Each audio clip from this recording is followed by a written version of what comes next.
Beliau orang pertama yang menggunakan mulia di negeri itu. Sampai hari ini Baik cara ayo kan nih. beliau masih tetap berjuang mempertahankan mulia yang ada di negeri itu. Karena beliau selalu menjaga kelestarian mulia. Sampai hari ini.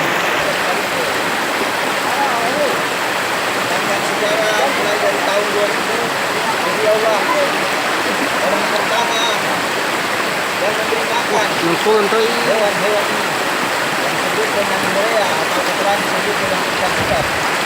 Beliau sangat peduli terhadap ikan peneliti. Beliau tidak pernah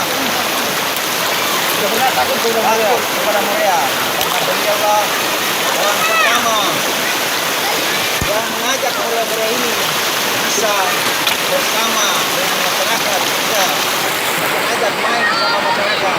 Ini adalah contoh yang selama ini beliau laksanakan.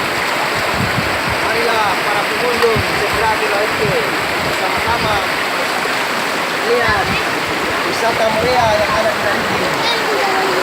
Beliau adalah pawang